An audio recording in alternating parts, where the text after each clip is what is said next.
Olá, todos e todas. Eu sou a desembargadora Cristina Gaule, sou a diretora-geral da Escola da Magistratura do Rio de Janeiro, para o biênio que está terminando agora, em 2023, e nós estamos aqui na Biblioteca do Tribunal, que é também a biblioteca da Escola da Magistratura, para mais um encontro no programa Sextas na Emerge, a Palavra é. Esse é um evento que a Escola da Magistratura construiu, em que nós dialogamos, conversamos com importantes personalidades, não só da área do direito, mas também da sociedade civil, e sempre encontramos uma palavra importante para ser debatida. E hoje temos conosco a advogada Kátia Junqueira. E a palavra, Kátia, você que vai ser surpreendida, é política, né? E é uma grande honra a gente receber a doutora Kátia Junqueira aqui hoje. É ela que teve uma passagem agora bastante brilhante pelo nosso TRE, ela vai falar um pouquinho sobre isso, desembargadora do Tribunal Regional Eleitoral aqui do Rio de Janeiro, em 2 períodos, sim, não é isso? E agora está, inclusive, tentando um retorno, o que seria extremamente alvissareiro, porque nós sabemos que, na verdade, a política no Brasil e também os tribunais ainda são eminentemente masculinos. Obrigado, Kátia, por ter aceito o nosso convite.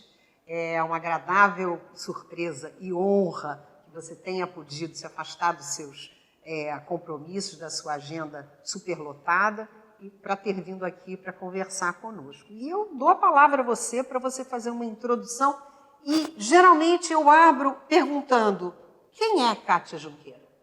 Bom, antes de mais nada, antes de responder essa complicada pergunta, né, eu preciso agradecer, manifestar minha grande gratidão por estar aqui, por esse convite, porque eu tenho imensa admiração pela pessoa Cristina Gaule, pela profissional desembargadora Cristina Gaule, e que vem fazendo um trabalho maravilhoso à frente da Emerge, isso sem dúvida alguma.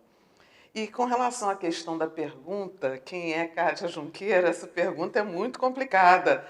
Eu estou com a minha terapia em dia. Então, temos tempo, vamos lá. Temos tempo para falar. Mas eu sou uma pessoa assim, que não tive DNA jurídico na minha vida, mas que desde cedo optei pela área jurídica, sempre gostei. Aos 15, 16 anos fiz o que seria uma petição inicial de uma separação e fiz também a contestação. Então, veja a multidisciplinariedade da coisa, né? E, enfim, sempre tive essa aptidão ao direito e me sinto muito feliz e realizada na profissão. Como é que você chegou ao desejo de integrar o Tribunal Regional Eleitoral? Porque isso não é um desejo de todos e, principalmente, existem poucas mulheres, eu diria, corajosas o suficiente para adentrar nesse mundo da política pela via do judiciário. Como é que isso nasceu? Então, eu tenho quase 40 anos na área jurídica, né? E na maioria desse tempo, na grande maioria desse tempo, na iniciativa privada, no corporativo de empresas multinacionais. Os últimos 20 anos na vida corporativa eu exerci dentro de uma empresa multinacional de capital eminentemente espanhol e os últimos 10 anos como diretora jurídica. E, nesse período, surgiu a ideia e o desejo de experimentar um pouco o outro lado, né? O lado do julgador. O lado do julgador, que é muito difícil, realmente. E, então, eu concorri 2 vezes ao 5º Constitucional, aqui para o Tribunal de Justiça, e, infelizmente, não consegui. E achei natural entrar num tribunal, que é o tribunal, na verdade, como outros grandes tribunais, um tribunal da cidadania, né? Porque o voto é um direito do cidadão, efetivamente. Então, é uma área muito importante para o país. Então, eu tive esse desejo e realmente não me arrependo, não. O direito eleitoral é uma mosquinha que te pica e te contamina, realmente. Que bom. Mas você foi também, lá no TRE, diretora da Escola de Formação eleitoral. O que é que faz essa escola? Explica um pouco para a gente, porque eu sei que tem algumas pessoas que não entendem escola, mas é para ensinar a votar. Como é que é essa história? É uma escola de fortalecimento de cidadania, direitos fundamentais? Enfim, fala um pouco disso para a gente. Então, a Escola Judiciária Eleitoral do TRE, a exemplo de outras escolas judiciárias de outros TREs do país, ela visa justamente a disseminação desse conhecimento sobre política, sobre voto, todo o direito eleitoral como um todo, e essa formação e essa instrução é não apenas para o público interno, como servidores, mas também para os cidadãos, para o público externo. E também para magistrados. Esses cursos também, em grande parte, são destinados a magistrados que exercem essa questão, esse julgamento, né, do direito eleitoral nas zonas eleitorais. Sim. E como é que é a seleção disso? O cidadão comum pode chegar lá, bater na porta, ou entrar na internet, se matricular no curso? Como é que é? Como é que funciona isso para a cidadania? Então, na verdade, a maioria dos cursos que nós disponibilizamos, eles são livres. Muitas vezes eles, na verdade, eu estou falando nós, apesar de ter saído, né? Mas que a EJA disponibiliza, são cursos que eventualmente são transmitidos pelo canal do próprio TRE. Então, é de fácil acesso e na minha gestão, nas minhas 2 gestões, né, porque eu fiquei à frente da escola durante 2 mandatos, eu procurei sempre mastigar um pouco esse direito eleitoral que, às vezes, a princípio, pode parecer muito complicado. Mas eu procurei dar uma visão mais fácil, de fácil entendimento, para que justamente o cidadão pudesse ter acesso e conhecimento, acesso a esse conhecimento, principalmente no último ano de 2022, que foi um ano de eleições, em que a informação, diante de fake news que foram disseminadas, a informação era muito importante, né? Isso. Antes da gente entrar nas tuas 2 eleições, das quais você participou, 2018 e 2022, que eu acredito tenham sido pleitos eleitorais bastante diferentes, Sim. não menos trabalhosos, não que um seja tenha sido menos trabalhoso do que o outro, mas bem diferentes. Deixa eu perguntar, quem são os professores dessa escola e o que é que se ensina na verdade? Se ensina o teor da lei eleitoral, por exemplo, o que são gastos permitidos de campanha, ou o que é permitido na propaganda eleitoral. É sobre isso que se fala na escola? Enfim, a escola, na verdade, ela não tem um corpo docente, né? Inclusive, a própria escola ela tem muito poucos funcionários, né? Muito poucos recursos e tal. O tribunal é um tribunal pequeno, se comparado, por exemplo, com o Tribunal de Justiça.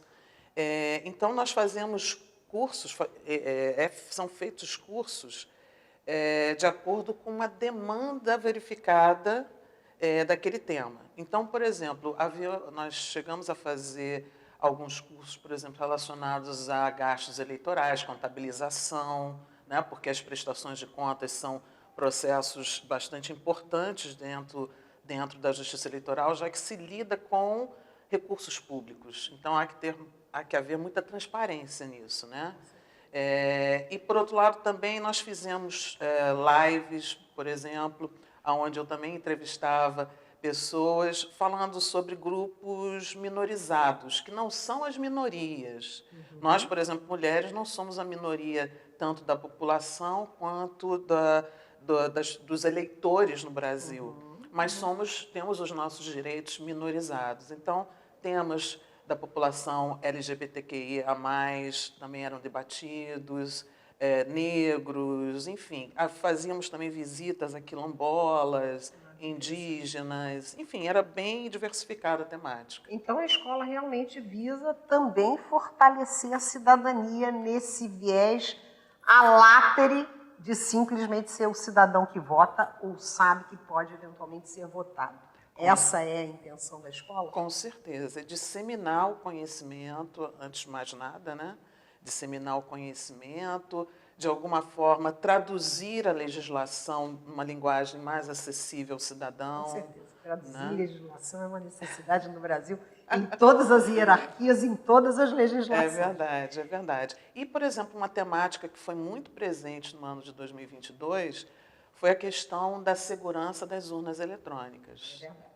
Né? Então, dado a quantidade de notícias e de informações que polemizavam com relação à segurança das urnas, efetivamente a gente achou prudente, inclusive, que as áreas técnicas se manifestassem e apresentassem os argumentos para a segurança das urnas. Perfeito. É porque cidadania, na verdade, é muito mais do que isso que nós estamos dizendo, do que votar e ser votado. O que é cidadania para a Kátia Junqueira? Olha, cidadania, para mim, ela engloba diversos direitos constitucionais, né? Não apenas o exercício do direito de voto, que é importantíssimo, porque, na verdade, através dele, através do voto, você escolhe os seus representantes, aqueles que vão legislar sobre outros direitos, como o direito à educação, à saúde, à alimentação, moradia. Então, tudo isso é, efetivamente, a cidadania. Hoje, eu também sou vice-presidente da Comissão de Direito da Cidadania da OAB do Rio de Janeiro. Que maravilha. E maravilha. nós estamos pensando, inclusive, em fazer vários eventos aqui com o Tribunal de Justiça, com a Emerge, várias parcerias com a Defensoria Pública mesmo. Aliás, com a Defensoria Pública, durante a minha gestão lá na escola, nós fizemos justamente um convênio em que a Defensoria, por atender a população hipossuficiente, ficava com a disponibilidade de distribuição de cartilhas que o Tribunal e a EGE fez. Cartilhas sobre o voto, sobre cidadania, sobre eleições, sobre política. Então, nós criamos uma capilarização nos pontos de atendimento da Defensoria, de maneira que a gente pudesse divulgar esse material. Então, foi bastante interessante. Então, eu vejo que cidadania engloba realmente vários direitos constitucionais, mas você muitas vezes exerce esse direito através do voto, porque quem vai ser eleito é que vai legislar sobre aquilo, a favor e nem sempre a favor, né? Por isso, dando limites, né? limites. Dentro dos limites que atendam, na verdade, uma maioria ou que protejam os direitos dessa minoria ou dessas minorias invisibilizadas, que eu gosto muito dessa expressão, a invisibilização da cidadania, né? Não necessariamente a questão minoritária, mas a questão contra-minoritária, que é uma pauta exatamente de garantia de direitos, mas essa população invisibilizada. E aí eu vou te fazer uma pergunta específica nesse aspecto. Por exemplo, nós temos uma noção do que é a população carcerária, e eu vou só falar do estado do Rio de Janeiro, tanto no âmbito do gênero masculino, como no âmbito do gênero feminino e outros gêneros. E sabemos as condições do sistema carcerário. Se essa população pudesse votar, essas circunstâncias mudariam? Qual é a tua posição a respeito do voto daquele que está interno, ou daquela que está interna no sistema penitenciário? Olha, confesso que nunca parei para pensar sobre esse aspecto.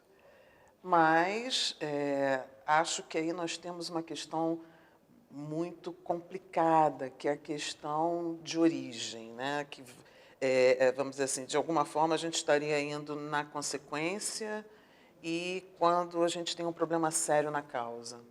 Né? A disparidade social do nosso país, né? A questão da educação, da própria noção da cidadania, eu acho que isso é algo que a gente teria que tentar resolver num primeiro momento antes de chegar nesse outro ponto.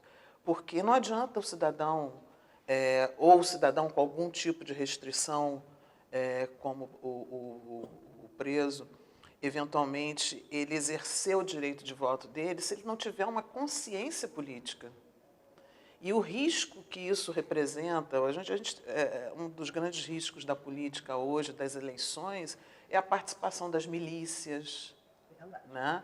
Então, eu vejo isso com cautela, confesso que nunca refleti sobre isso, mas acho que é um assunto que deve sim, a sua pergunta eu acho excelente, acho que deve se refletir sobre isso, mas eu tenho esse receio da gente não ir ali na origem do problema e, eventualmente, esse voto ser um voto que pode até gerar um desequilíbrio na sociedade e problemas sérios, a saber essa questão das milícias mesmo, né? Dos grupos aí, enfim.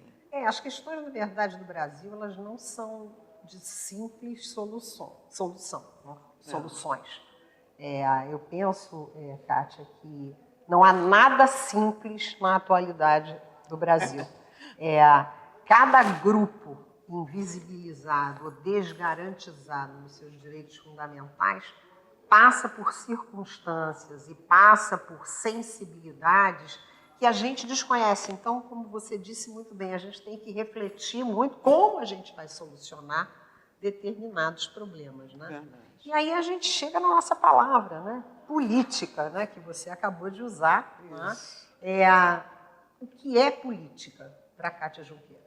Então, a política, na verdade, ela é uma ciência, né? Uma ciência que envolve, principalmente, a gestão de um governo, de um Estado que deveria ser democrático, né? E o ser humano é um ser político por natureza, né? Ele tem essa coisa da política.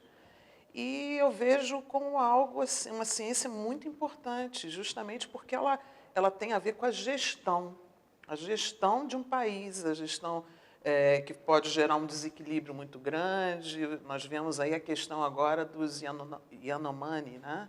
A questão humanitária, até eu diria.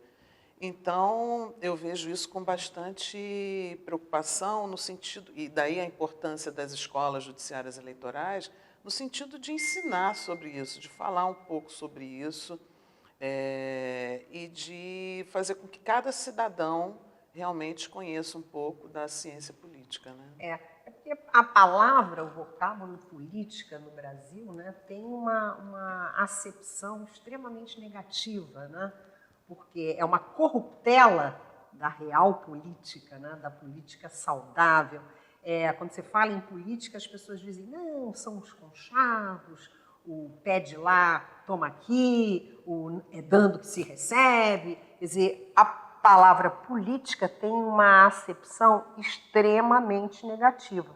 Mas essa não é a verdadeira noção, o verdadeiro conceito de política. Claro. A política é justamente essa capacidade, e você me corrija se eu estiver errada, essa capacidade dos eleitos pelo voto popular, dos eleitos pelo voto cidadão, de chegarem às melhores fórmulas de gerenciamento de uma nação. Exatamente. É isso que você quis dizer, não é mesmo? Eu traduzi bem o que você disse, porque realmente o Brasil tem essa coisa de palavras que de repente caem numa área em que você fala uma coisinha, já é uma coisa tão negativa que a pessoa não quer mais ouvir falar, não quero saber de política. E isso, obviamente, não é possível. Mas vamos adiante. Eu sei também que você é mestre em Direito Constitucional pela UF, não é isso? Isso, estou concluindo. Está concluindo, que bacana. Sobre o que é que você está escrevendo?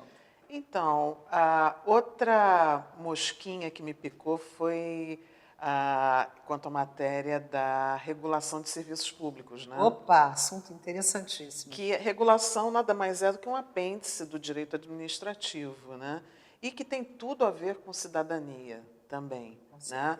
Porque, na verdade, o acesso à universalização dos serviços públicos é um direito do cidadão, né? É um direito que nós precisamos lutar para que todos tenham, né? Como saneamento básico, gás, energia, enfim. Então, essa é uma área que me agrada bastante também. Teu caminho é pelo direito empresarial, não é isso? Você atua como advogada na área empresarial ou em outras áreas também? Então, eu tive uma trajetória aí de quase 30 anos em departamentos jurídicos, né? E sempre foi uma área do direito que, pela sua amplitude, né, porque você, dentro de um departamento jurídico, você acaba atuando em diversas áreas, tanto contratos, direito do consumidor, criminal, regulatório, administrativo, enfim, é uma gama enorme de assuntos. E um contrato de concessão, que foi o meu último trabalho em empresa como advogada interna, né? O contrato de concessão é uma bíblia e tem que ser seguido, né? E aí tem também a responsabilidade do advogado na orientação dos temas, e a gente não pode fugir da responsabilidade dos estatutos, enfim. Então, a área corporativa é uma área que me agrada bastante. E nos últimos anos, com o meu escritório, tenho atuado também nessa área de consultoria na área empresarial, sim. E o que é que regulação pública tem a ver com política, ou com política pública? Então, aí é que está, porque o serviço público, ele é um serviço, na verdade, cujo titular é o Estado, né? No caso, por exemplo, dos serviços estaduais, é o governo do Estado. No caso das concessões federais, é o governo federal. Então, eu acho que isso tem tudo a ver com política, com as escolhas que nós fazemos. Aliás, eu acho que poucas coisas não têm a ver com as escolhas políticas que nós fazemos. Porque são eles, seja do Poder Executivo, seja do Poder Legislativo, são eles que vão estabelecer as regras do jogo.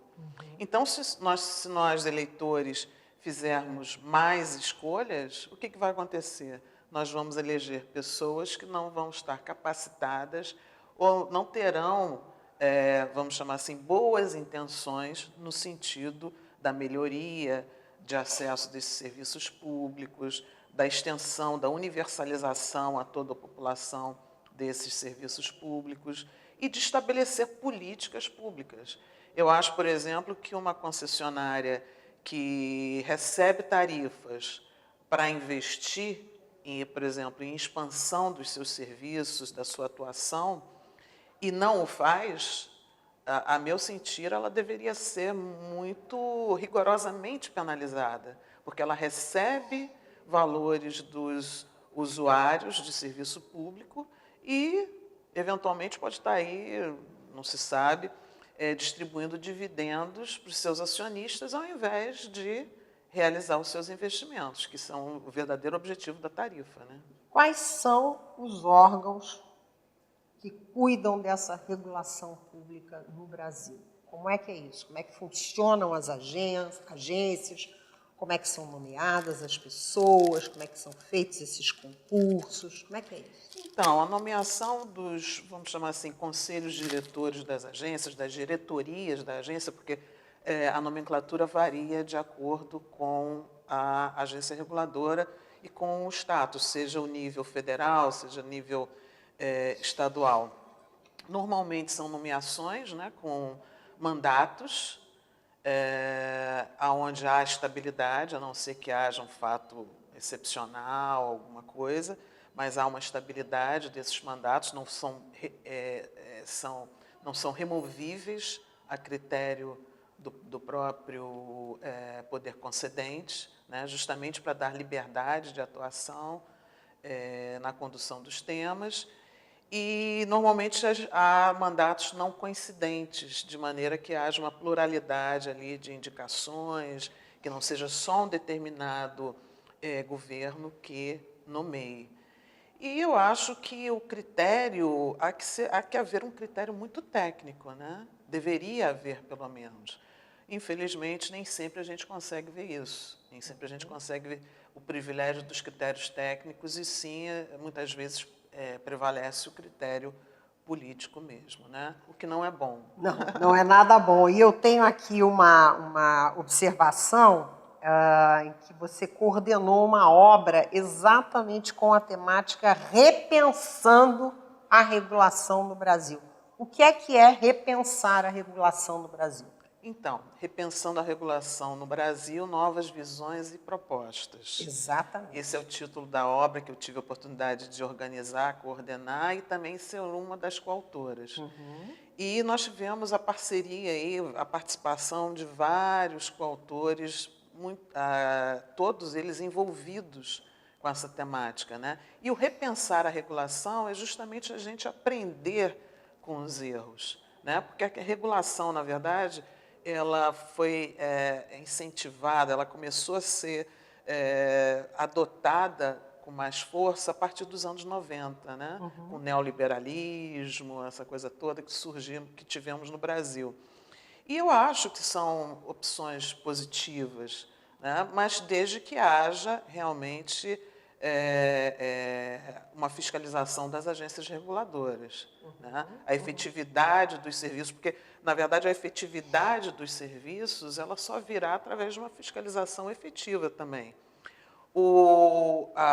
As concessões eu vejo como o Estado não tendo a oportunidade de se dedicar a temas muito mais inerentes à natureza estatal, como educação, saúde, e temáticas que são voltadas, por exemplo, à tecnologia, investimento nessa distribuição dos serviços públicos, fica a cargo, eventualmente, de iniciativa privada.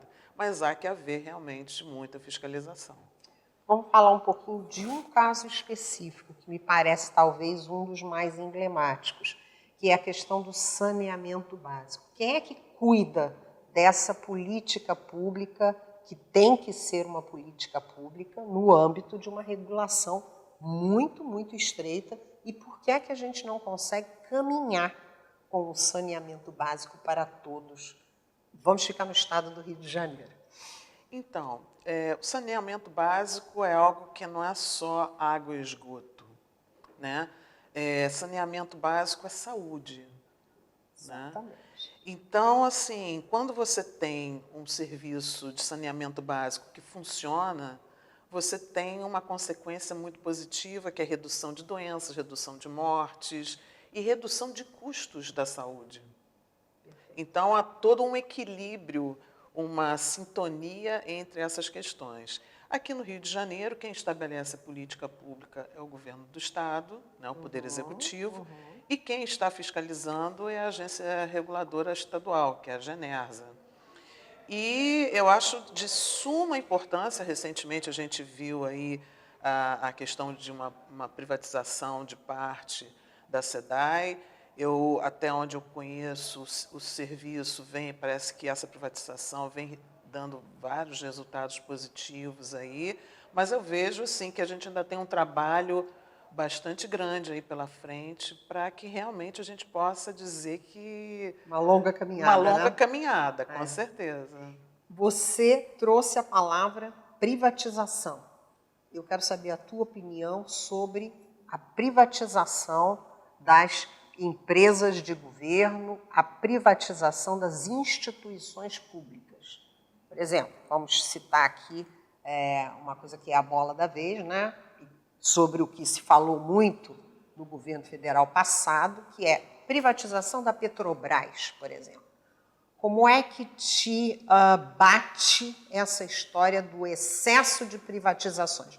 Serviço público pode e deve rolar como rola uma empresa privada? Ou serviço público é serviço público, iniciativa privada é iniciativa privada? Olha, na minha experiência de iniciativa privada, eu diria para você que a gente tem que diferenciar. Serviço público tem uma finalidade social. É óbvio, por exemplo, uma concessão, ela está concedendo para a iniciativa privada um serviço público. Mas há serviços públicos e serviços públicos, né? Então, assim, quando você vê que, por exemplo, educação, eu acho que é muito importante que o governo do Estado esteja, o governo de forma geral, que o Estado, de forma geral, esteja à frente dessas regras, das diretrizes, das normas, educação, saúde, o próprio saneamento básico. Claro que a privatização pode acontecer em alguma situação, em alguns limites, mas sempre, sempre, eu acho que com a finalidade social, sem perder isso de vista, que não seja uma coisa... Óbvio que o lucro é inerente à atividade empresarial, não há dúvida nenhuma, acho que o lucro não é proibido, mas há que haver um equilíbrio entre o social e o dividendo do acionista, né? Você não pode simplesmente distribuir dividendos por aí, enquanto que o serviço público está sendo olhado com descaso. Então, isso eu acho que é algo que a gente tem que pensar muito, sopesar muito os prós e os contras, e sempre com essa visão de que o social e a sociedade têm que ter seus direitos garantidos e assegurados. Porque é uma pauta muito interessante, é uma pauta muito política, mas eu diria político-partidária, em que determinados candidatos defendem exatamente a privatização máxima, né?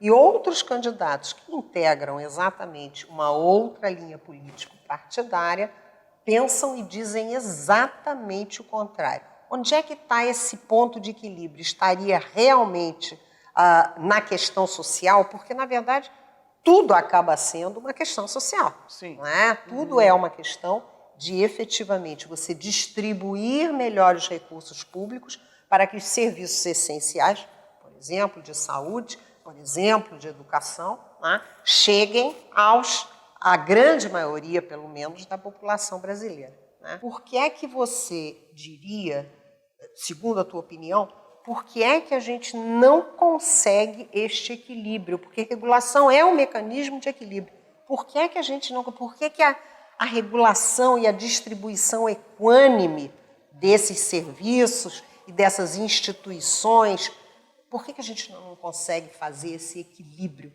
de modo que uma grande maioria ou uma maioria expressiva, vamos dizer assim, receba os serviços públicos essenciais? Aí eu acho que a gente volta a uma coisa que você me perguntou antes, sobre as escolhas das indicações para as agências reguladoras, né? Nós vivemos aí, por exemplo, no estado do Rio de Janeiro, alguns desgovernos, vamos chamar assim, né? Então, obviamente, esses desgovernos tiveram como consequência algumas escolhas não muito positivas, né, para as agências reguladoras. Então, eu acho assim que a grande questão e talvez o grande mote para se chegar no melhor ponto de equilíbrio aí, no máximo, né, seria a questão realmente da fiscalização. Há que haver fiscalização e equilíbrio em tudo, né?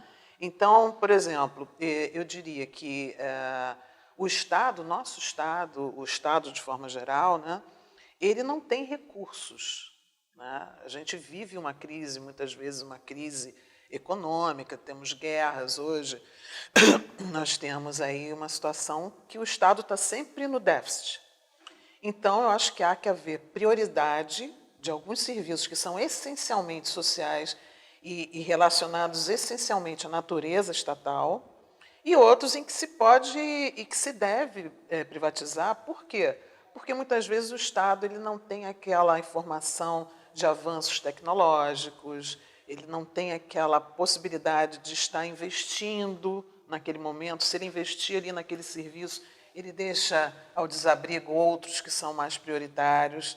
Então, eu acho que a grande questão é estabelecer um equilíbrio entre aqueles investimentos que podem ser delegados, né, e que a gente precisa do capital privado, porque, afinal de contas, o capital privado ele vai querer investir e ter o seu retorno, né, e aqueles em que, pela excepcionalidade, pela característica da natureza daquele serviço, ele fica mais voltado realmente à execução do Estado. Agora, o Estado, em regra, como eu falei, ele não tem recursos. Então, daí o motivo de se ter que conceder os serviços, delegar os serviços para a iniciativa privada. Agora, também não sou a favor daquele Estado mínimo. Não sou a favor. Acho que o Estado tem que atuar sim e, principalmente, quando delegar, na fiscalização. Porque o Estado mínimo deixaria realmente ao descoberto, e ao desalento, que era a palavra que eu ia usar, uma quantidade ainda maior de pessoas, né? Pessoas que efetivamente não têm condição no Brasil de se manterem sem o suporte dos serviços públicos, né? Já visto ao SUS.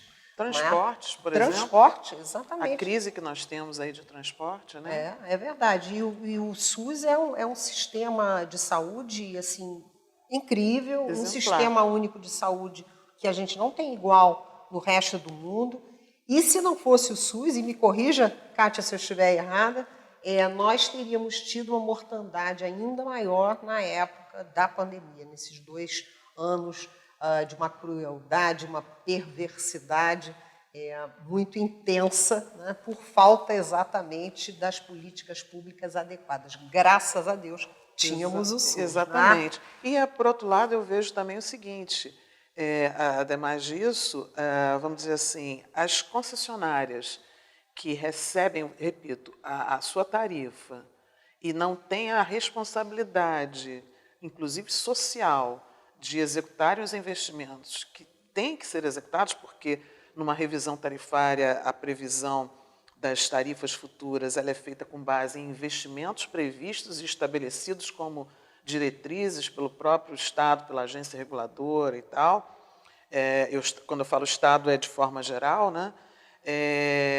Eu vejo o seguinte, eu vejo que essas concessionárias elas têm sim que ser responsabilizadas, porque acho extremamente irresponsável por parte da iniciativa privada receber uma tarifa, receber valores de pessoas que às vezes pagam aquele serviço com muito sacrifício e depois não oferecerem o serviço que deveriam oferecer. Então, acho que aí há que haver um rigor muito grande, porque o Estado não pode deixar de prestar o seu serviço para delegar e a iniciativa privada simplesmente receber valores, recursos, né, sem aplicá-los devidamente e distribuí-los para acionistas. Ainda no campo da privatização, quero fazer uma pergunta ligada diretamente ao judiciário. Como é que você vê a arbitragem? Porque a arbitragem, na verdade, nada mais é do que uma escolha de uma, entre aspas, justiça privada. Né? É alguma coisa que está fora do poder republicano, que é o poder judiciário. Você, como advogada no campo empresarial, como é que você vê a arbitragem e se você já teve alguma experiência com a arbitragem, como é que ela está funcionando? A arbitragem de forma geral ou de ligada forma geral. a serviços públicos? Não, de forma geral no primeiro momento e no âmbito dos serviços públicos, o que você tem para exemplificar para a gente? Bom, eu acho a arbitragem um instituto, né, pelo Estatuto da Advocacia, que inclusive foi há pouco tempo alterado, o advogado ele é obrigado até a incentivar os meios pacíficos, alternativos e pacíficos de solução de controvérsia. Né? Até porque o Poder Judiciário se encontra assoberbado, né, de processos. Então, eu acho que a arbitragem é como um desses meios, eu acho que é muito interessante, as partes se compõem e com a ajuda dos árbitros, enfim. Eu tive, sim, já uma situação, inclusive ligada à questão da concessão dos serviços públicos, sendo que, nesse caso, existe uma polêmica, né? Porque, muitas vezes, dependendo da temática, se ela envolver também uma determinação da agência reguladora, há uma controvérsia relacionada ao fato de que a agência reguladora não firmou a cláusula compromissória. Então, isso é um pouco polêmico.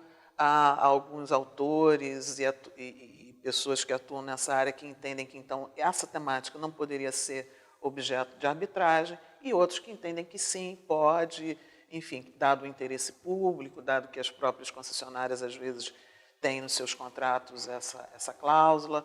Então, a questão é um pouco polêmica. Exatamente, mas as concessionárias têm feito essa opção quando existem conflitos mais graves, envolvendo valores mais altos? Ah, sim, com certeza. Porque para a concessionária, que é uma empresa privada, a rapidez é muito importante na solução da controvérsia. Né? É verdade. Para todo mundo, né? Não só para as empresas. Né? Vamos voltar um pouco para a tua ação no campo das eleições, nos 2 períodos em que você atuou como desembargadora no TRE do Rio de Janeiro. O período da eleição de 2018 e agora o período da eleição de 2022. Qual é a diferença, ou qual foi a diferença entre esses 2 pleitos eleitorais? Olha, eu diria que a grande diferença realmente foi o ambiente político, né? Foi a polarização com a qual a gente se deparou no ano de 2022. Né? Um ano onde a Justiça Eleitoral completou 90 anos de existência. Né?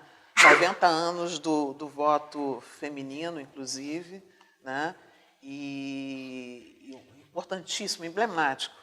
E eu acho que a grande diferença foi exatamente isso, foram as fake news, né? Não que antes não existissem, mas eu acho que no volume em que vieram as fake news, eu acho que realmente foi um diferencial que fez com que a Justiça Eleitoral tivesse que se movimentar muito para prestar esclarecimentos, se preocupar em informar a população, né? Se preocupar com a segurança das eleições. Enfim, nós fizemos, inclusive, como último Café com Política que eu estive à frente dessa live em 2022, que foi em novembro, nós fizemos um balanço com o presidente do TRE, o presidente desembargador Elton Leme, e com o corregedor, desembargador Ziraldo. Nós fizemos um café com política justamente fazendo um balanço das eleições de 2022. E foi um balanço muito positivo, a direção do tribunal foi muito proativa, atuou de forma preventiva. Então, eu acho que, independente até da questão que se discutiu muito na época, filas para as votações, mas isso acabou sendo muito bem conduzido pela direção do tribunal e, na verdade, as eleições transcorreram de forma muito pacífica. Vamos falar um pouquinho de urna eletrônica. Qual é a tua posição a respeito da urna eletrônica? Não vou dar a minha, que é óbvia. Quantas vezes você teve que falar, esclarecer sobre a segurança das urnas eletrônicas e por quê? Olha, nós fizemos vários eventos falando sobre segurança, desculpa, e auditabilidade das urnas eletrônicas. Isso aí foi um tema recorrente nas eleições de 2022. E para aqueles que até, do ponto de vista pessoal, vinham conversar comigo, poxa, mas essas urnas eletrônicas, eu não confio, são perigosas e tal. Eu sempre dizia, gente, mas vejam, eu me lembro, eu sou da época do voto em papel. Eu também. A gente via escândalos do tipo Proconsult, né? A gente via as urnas chamadas urnas grávidas, que já vinham com o voto dentro. Nós víamos situações em que o juiz eleitoral era quase que ameaçado pelos fiscais, que ficavam lá pressionando, e computa voto, e rasga voto, e encontra voto na rua. Eu acho que não tem nem o que se falar, porque quem, em sã consciência, pode afirmar algo concreto sobre a segurança das urnas eletrônicas. Você diria, então, que o Brasil, a nível de urna eletrônica e a nível de eleições legítimas e lídimas, é um exemplo? Eu vejo como um exemplo. Porque é muito diferente dos Estados Unidos da América, né? Na verdade, sim, lá em vários estados, se não em todos, na verdade, mas ainda temos o sistema manual. Né? Sim, o voto demora muito a ser computado, os resultados demoram muito. Eu acho que as nossas eleições são eleições, assim, realmente o Brasil é exemplo nessa questão.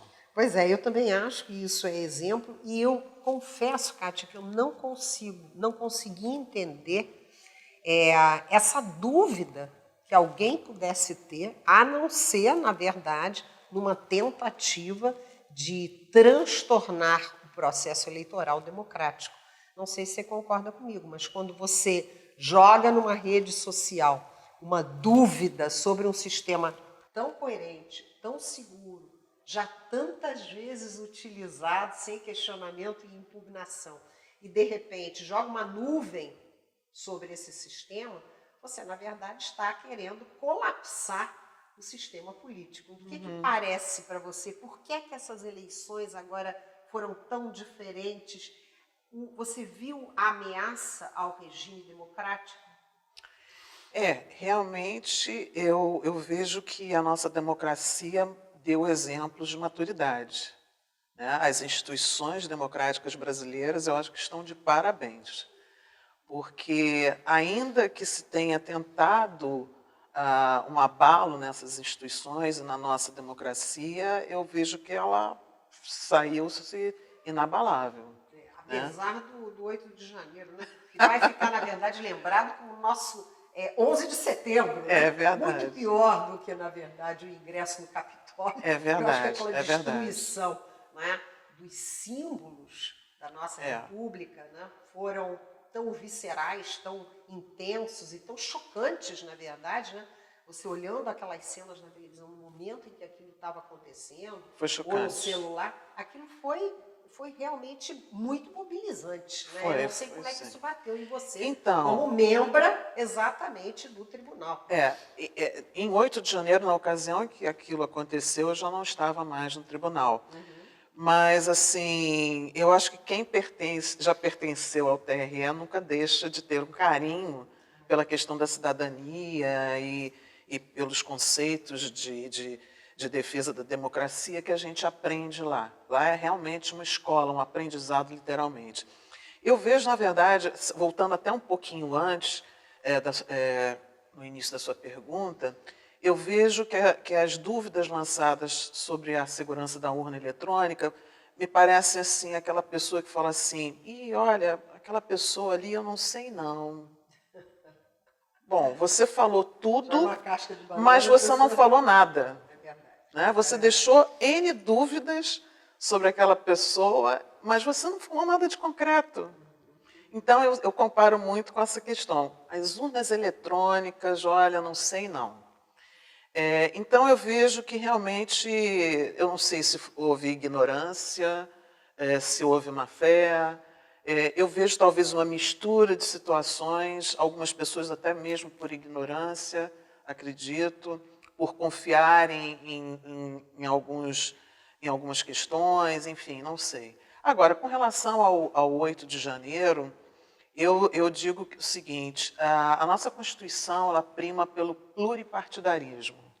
O que é o pluripartidarismo? Na verdade, é você poder escolher e ter a possibilidade de escolher entre diversas correntes políticas, diversas correntes de pensamento. E eu acho isso perfeito, nós vivemos numa democracia. Claro. Né? Agora, daí a baderna, a destruição de símbolos nacionais, de patrimônio nacional, o dano ao patrimônio nacional, eu acho que isso é inadmissível. Vandalismo não é política. Não é política. Vandalismo não é uma maneira de lutar, né? Porque as lutas são legítimas. E as escolhas foram feitas previamente nas eleições. Então, ainda que haja um desconforto com o resultado por alguns, ou por uma grande minoria, vamos chamar assim, porque os votos foram muito próximos, né? Ainda que haja esse desconforto, o regime democrático prima por esse respeito à decisão que é da maioria. Né? Então, realmente...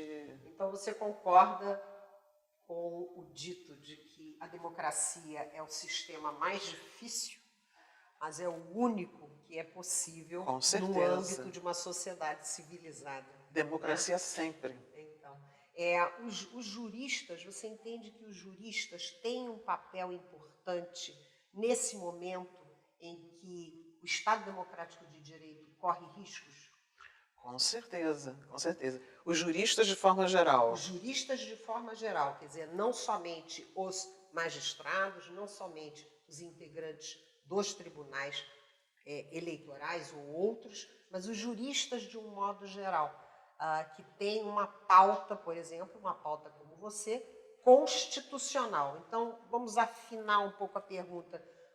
Os constitucionalistas, os magistrados que seguem a Constituição naquela visão de Kelsen de que é a norma mais importante, a norma mais hierarquicamente superior.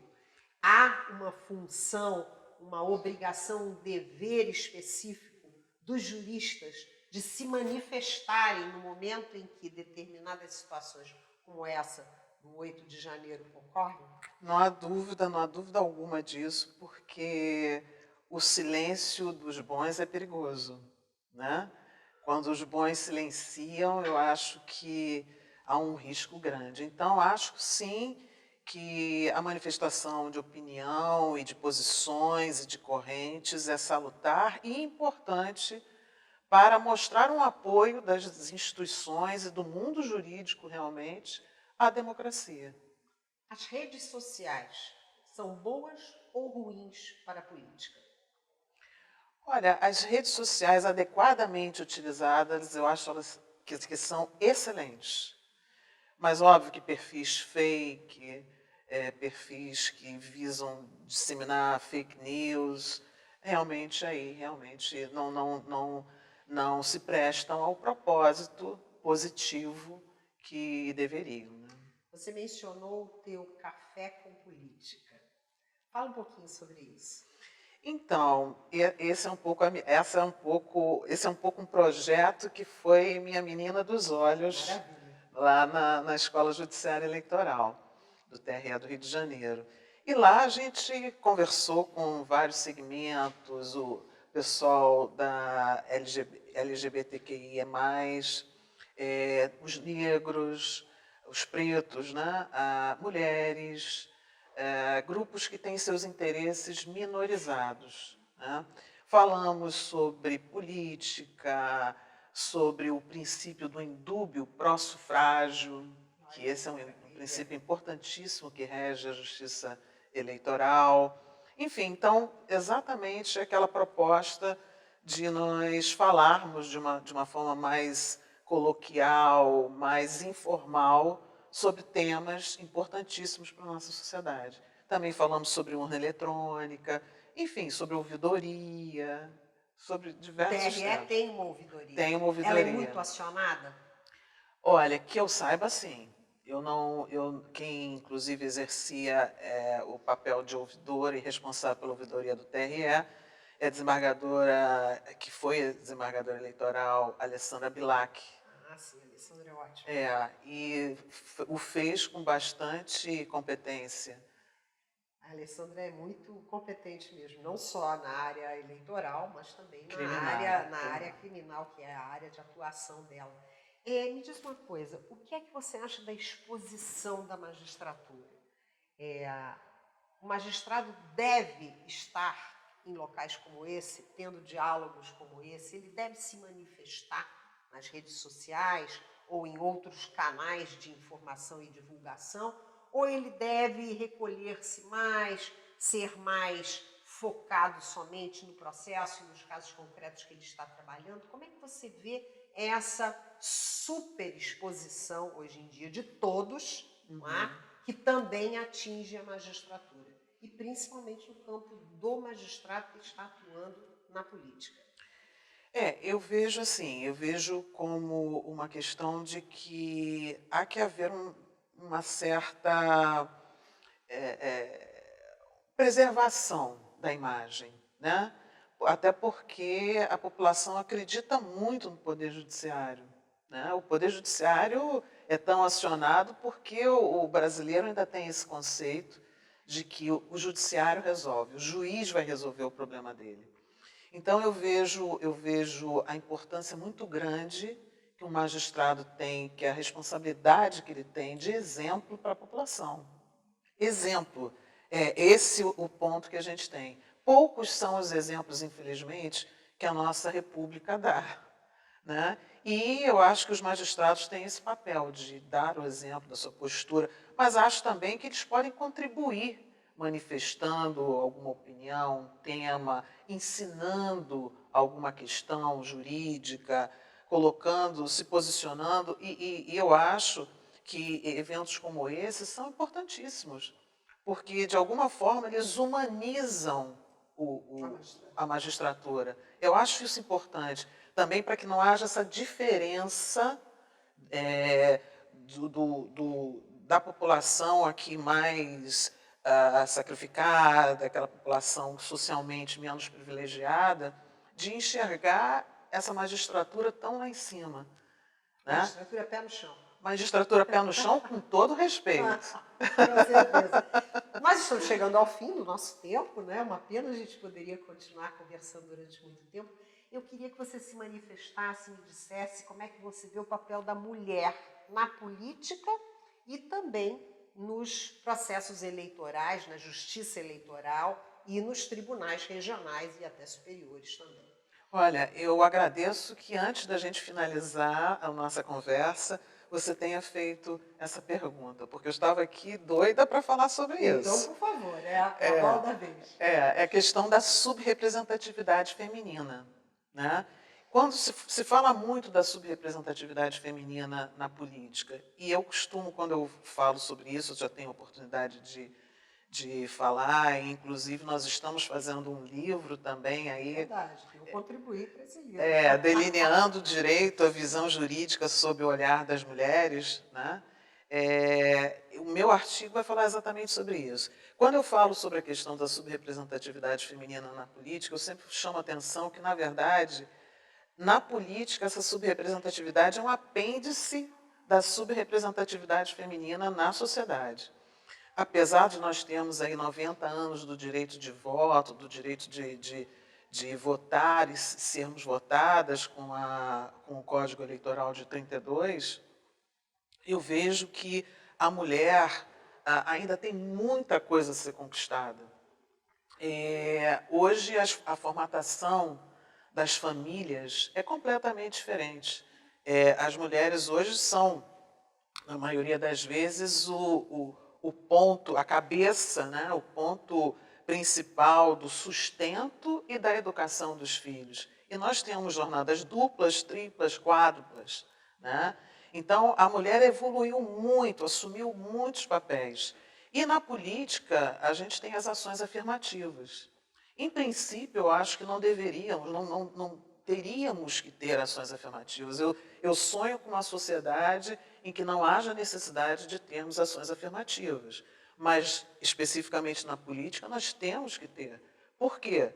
Porque, apesar de representarmos, nós mulheres, cerca de 52% da população e 52% da população votante, nós temos um percentual de ocupação de cargos nas casas legislativas assim, muito pequeno, aproximadamente 15% no Senado, ou 14%, não me recordo bem, mas é mais ou menos isso. Então, isso mostra que mesmo com as cotas, hoje nós temos cotas de gênero mínimas de candidaturas femininas ou masculinas por cada gênero, seria o mínimo de 30%. E, no entanto, nós não conseguimos chegar nesses 30%, e nós somos 52%. Né? E eu vejo aí, já como ex-magistrada do TRE, nós víamos, nos deparávamos lá com fraudes à cota de gênero promovidas por partidos políticos. Então, candidaturas laranja eram lançadas e, na verdade, essas mulheres muitas das vezes não votavam nem em si mesmas. Uma fraude tão até banal, tão mal feita, entendendo o descaso dos partidos, de alguns, claro, nem todos, mas de alguns partidos, com essa pauta importantíssima que é a da participação feminina na política. E nós éramos bastante rigorosos lá no tribunal com relação a essa questão. Eu acho que já decorreram 90 anos desse direito de voto e de sermos votadas.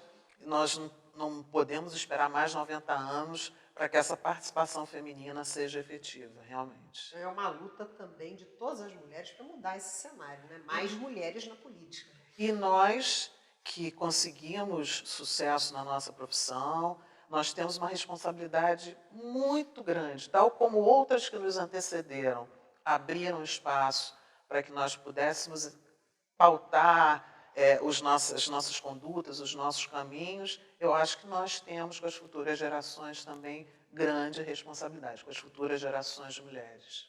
Eu também acho, eu concordo integralmente contigo. Kátia, foi um prazer enorme conversar com você. Acho que precisamos conversar mais vezes, inclusive em outros locais, né, locais de repente mais públicos e ao vivo, fazer eventos sobre essa questão feminina, principalmente, que você mencionou agora no final. É importante que as mulheres se deem conta, e nós somos duas mulheres brancas, a gente tem que pontuar isso, né? Se a gente fala da falta de mulheres na política, no legislativo e nos tribunais, se a gente olha para as mulheres negras, a gente ainda vai ver mais ainda esse absenteísmo. Então, eu acho que é uma luta de todas nós para que isso mude, né? Porque equidade de gênero é uma pauta política importantíssima num país em que, na verdade, a gente tem 54% da população feminina. Né? Então, o IBGE, nos últimos registros estatísticos que fez de levantamento, apontou que 54% da população brasileira é feminina. Então, está na hora da gente ocupar esses espaços vazios. Está sim. Kátia Junqueira, muito obrigada. Obrigada pela presença. Eu peço a todos que fiquem conosco, acompanhem a Emerge nas redes sociais, no site da Emerge, acompanhem os nossos programas, os nossos eventos, os nossos fóruns permanentes. Nós estamos no Twitter, no Instagram, no Facebook e até no TikTok. E foi ótimo estar com vocês hoje. Até a próxima. Obrigada.